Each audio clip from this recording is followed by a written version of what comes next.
What is the real deal with marketing? Is it magic? Is it metrics? How do we figure out how to do better as dentists who want to connect with the right patients? I'm thrilled to be talking with Sean Hamel, awesome sponsor and friend to Dental Nachos, about what he does.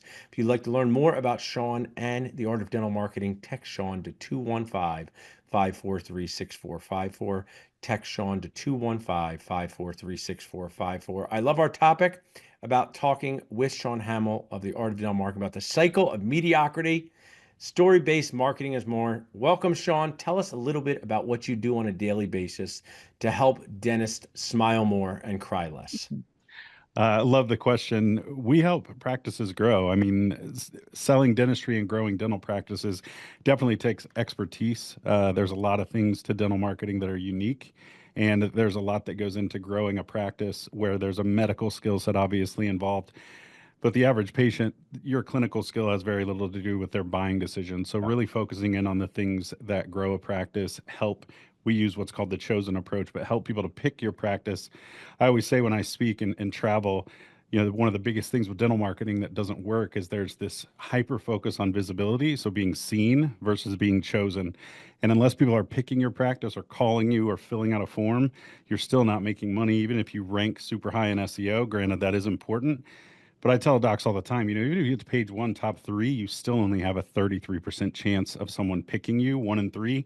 So it's really important to give them the emotional things that they need to choose your practice over your competitors. And that's really where we excel for our docs is not only do we build beautiful marketing solutions for them, we help them really build kind of an infrastructure to grow their practices, but we get them picked a lot more. And that equates to them making more money. So it's really pretty simple. I think that that's so important. You cannot pay your bills with your impressions on your Right. website. You need real patients coming in. And one of the topics I want to talk about is many practices get stuck in what you call the cycle of mediocrity when it comes to their marketing. Tell us a little more about that, deepen our understanding. So I kind of coined the cycle of mediocrity and working with thousands of practices over the last 10 plus years.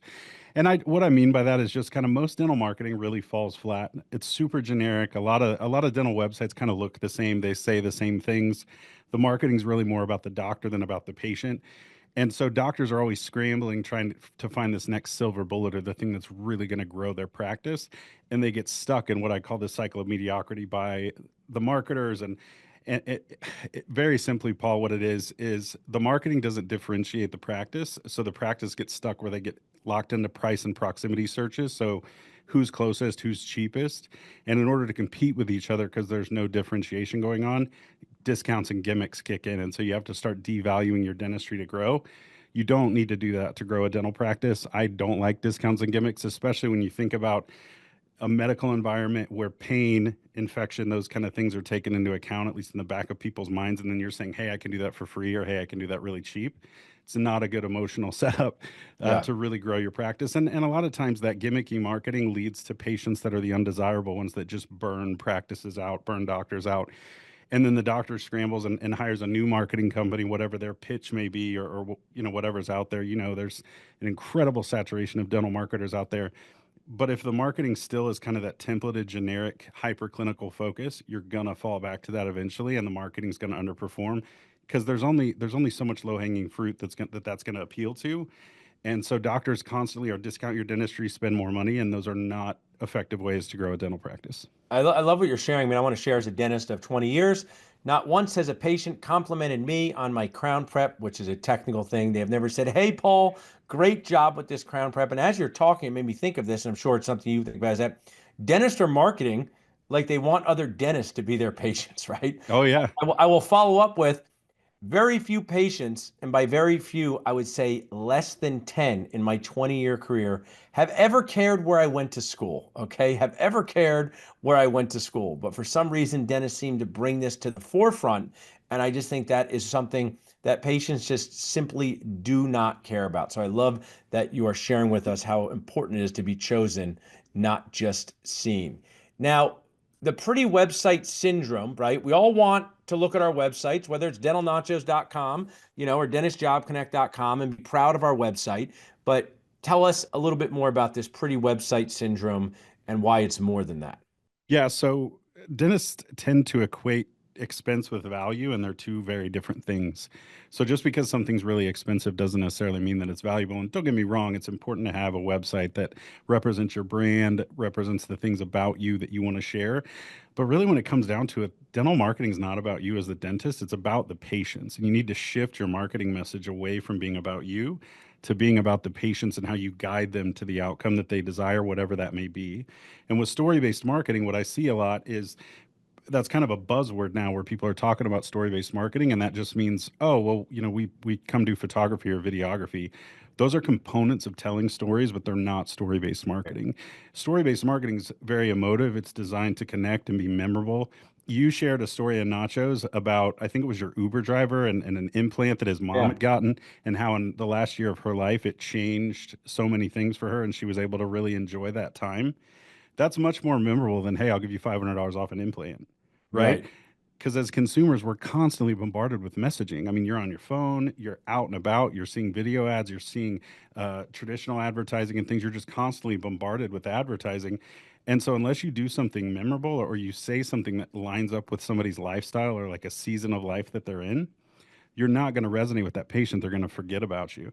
And just because somebody sees your practice and you make an impression with them and they're not ready right at this moment, but they call you a week or 2 weeks or a month later, like if you told that the story about the 93-year-old that got the implant, I may not think about that again for a little bit, but the second I start thinking about dental implants again, Right. there's a good chance that that story is going to pop back up. So it's just making your brand permeable and aligning it with people's lifestyle, making you memorable, connecting you with them.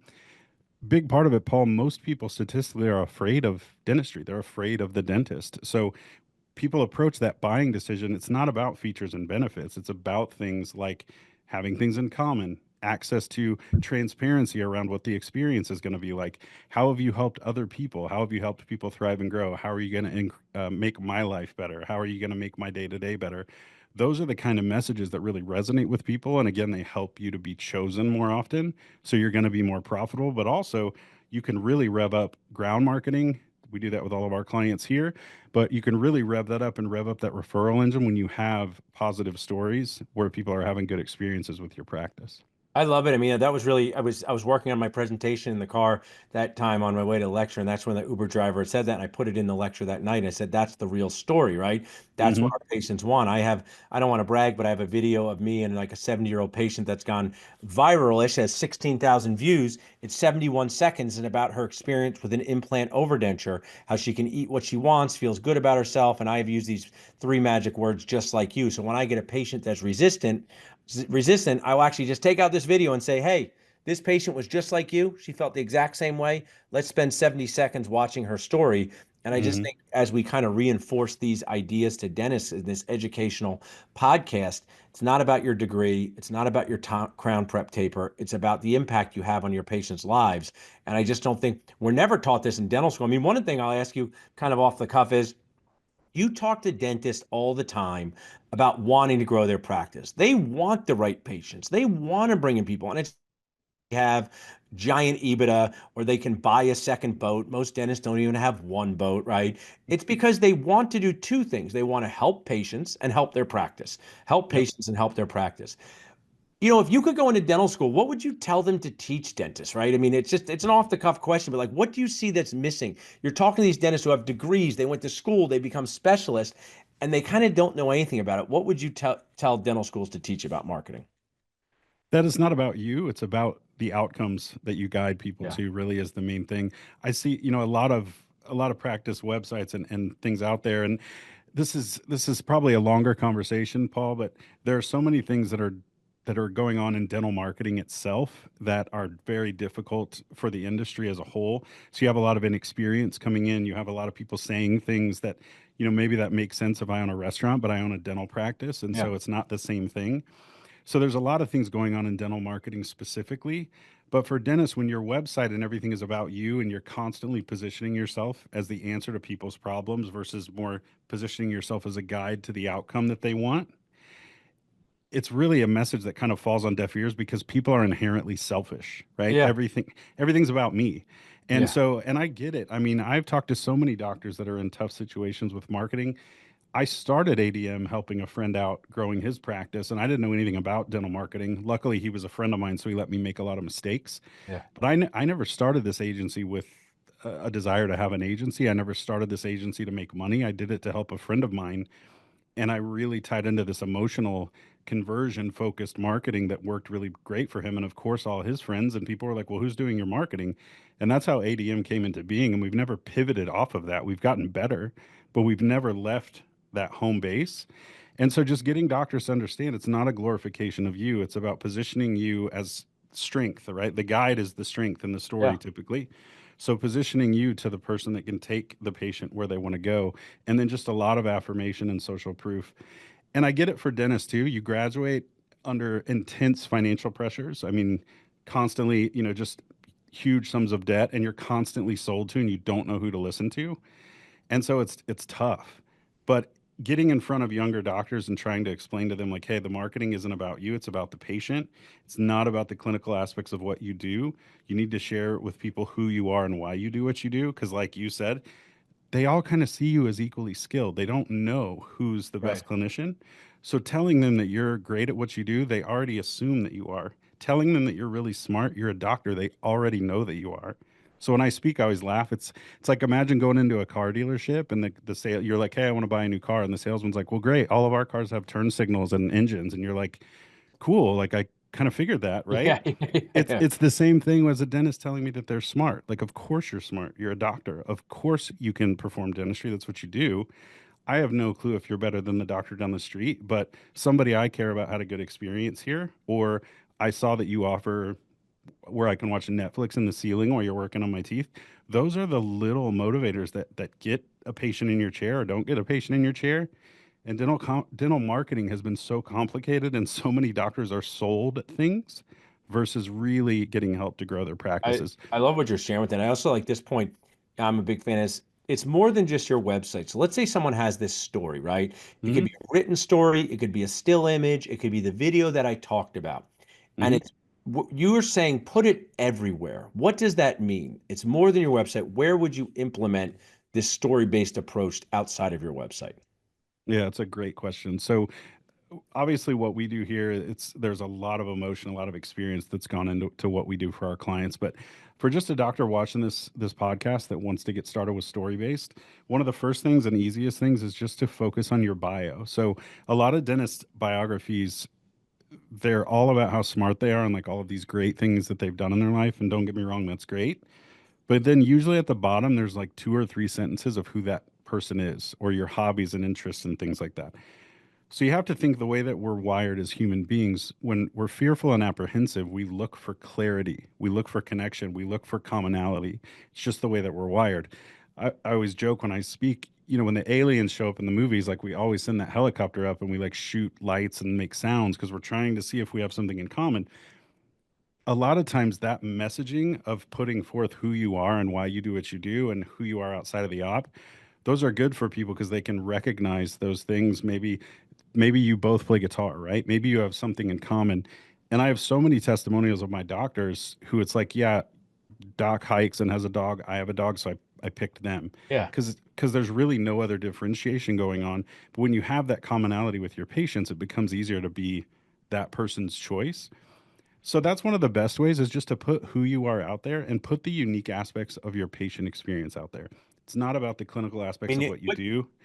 if people are watching this show and they're saying, "Hey, I really want to do more of this type of stuff," it's Hmm. resonating with me. Many dentists have tried multiple marketing approaches. The chosen approach, it's your solution to this ineffective marketing. Kind of, I know you've talked about it a little bit, but just deepen our understanding, clarify what makes it different than the traditional marketing strategies we may be familiar with. So this approach is about connection and being memorable and converting more traffic. So mitigating fear, giving people transparency, making it easier where you're the more comfortable choice.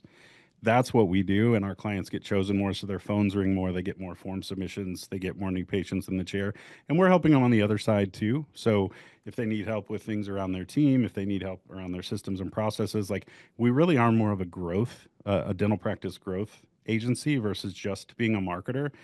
it's not just siloed to building websites and doing SEO. We help our clients comprehensively grow their practices. And that's what you need because these are small location based relationship businesses. That's really what dentistry is. You do dentistry, you take care of people, but people are gauging whether you're good or bad at what you do based on the experience that they have with you. It really has nothing to do with the dentistry. Granted, pain, right? Those kind of things. But sometimes there can be pain and you didn't really do anything wrong, Yeah, you know? I am with you. One of the things, and I have fallen into this trap sometimes, is saying, oh, my marketing's not working. It's not working. I want to share as a dentist who's been around for a while. Gary Vee talks about there's really no such thing as passive income. And I couldn't agree more, right? Oh, do you want to own real estate and have it be passive income? Well, you have to fix broken toilets. That doesn't sound very passive, right? So Right. I think you should start saying, marketing is active, right? It's between Hmm. bringing in the patients, how you answer the phone. And we can have other podcasts on that topic. I just wanted to bring that up. But if we Yeah. talk about this results-based thing. Hey, I'm a dentist and I don't think I'm getting the results with my marketing. If you're just speaking in a kind of a bigger picture way, what are some things they should do to turn that around? So the first thing would be to try to make the marketing not so clinical, make it more about the experience, get affirmation from existing patients that, there's a big difference in a patient saying that you're the greatest dentist ever versus you saying it. So getting that social proof and affirmation is huge. Also, Paul, I mean, we see it in Nachos all the time. There's so many dentists now, people don't know how to differentiate. They're saying their markets are saturated. This is how you do that, right? You move away from the clinical aspects and go more into the experience of being your patient. I meet so many practices that say, I say, hey, you have all these cool things you do in your office. Is it anywhere in your marketing? They say, well, no. Yeah. So just put that into your social media, put that onto your website. Things about your patient experience, little things about what you guys do. Patients that have a good experience, share that stuff. Who the doctor is, team building activities, the culture and things that you're building in the practice, share that stuff and give people transparency into that. And you'd be amazed what it does for just building comfort. When people don't see you as a clinician with a really generic website and maybe there's a photo of the waiting room on the office, on the practice homepage, but they can get insights into who they're going to see, what it's going to look like, what the operatory looks like, who are the voices I'm going to hear, what's the culture like. You start giving people that information, it gets a lot easier to be like, oh, this seems like a really comfortable place. And comfort, clarity, those are all good emotions when you're selling dentistry. It really is an emotional buying decision. So the more you can build those up in your marketing, the more you're going to convert traffic. And as a consequence of that, the more money you're going to make. I like to frame it as, sharing your unique awesomeness. I tend to be an Yep. abundance-minded person. And Hmm. I talk with my teams and what we do at Dentist Job Connect, Nail Launches, how we differentiate ourselves, right? It doesn't mean that we're better or worse, but there are just uniquely awesome things to do. And the one thing that I am sure, you know, a challenging part about being in marketing, I assume, is that many dentists go through marketers fairly quickly, right? I've talked to my friends that I use this person, use that person. Patients don't do that with dentists, Sean. Once you got them, Hmm. they develop decade-long relationships with it. So spend the time to got them. I know that's not proper grammar, but I don't think patients wake up each day and say, I want to change my dentist. I want to go to your competitor. There's just these moments in time where you can capture their attention as a new patient, if they've had a not so great experience. And then when I just think of my own practice I'm going to tomorrow, most of the people that we see have been with us for years and years. And it just takes that one magical moment to get in front of them. So I love all of the things you've shared. I'm so proud to have you collaborating and partnering with us as a sponsor, Sean. Are there anything else you'd like to highlight before we wrap up about ADM, a tip, how people can connect with you? I know when they text Sean to 215-543-6454, we'll tell them how to get connected with you. I just referred a friend of mine to connect with you just yesterday. People can reach out to us at dentalnachos.com. But anything else you'd like to leave us with before we wrap up? Yeah, and the feeling's mutual. I'm happy to be a sponsor of Nachos. Really have had a good time and just appreciate you and what you do for your group members. I know it's a counterintuitive approach. A lot of times when I speak to dentists, they tell me I've never had a marketer talk to me the way that you do. And I'm not a sales guy, Paul. Like I started this company, love what I do, love working with docs. I have an amazing team. but I know that it takes time to understand these principles and how this works, and also to explain to a dentist who's hyper analytical why what they're doing isn't working, because technically it should be working, right? So there's unique things about dentistry that if your marketing's not skewed towards that uniqueness, things like the fear basis, right? Those kind of things, it's not going to perform effectively. So definitely reach out to me if you'd like to talk about your specific situation with your practice. I have the Art of Dental Marketing group where we talk about these concepts more in depth on a more recurring basis. I'm always out hanging out in Nachos multiple times a day. Or just reach out to me on Facebook. You can find me at Story Based Dental Marketing on Instagram. I try to be available and approachable.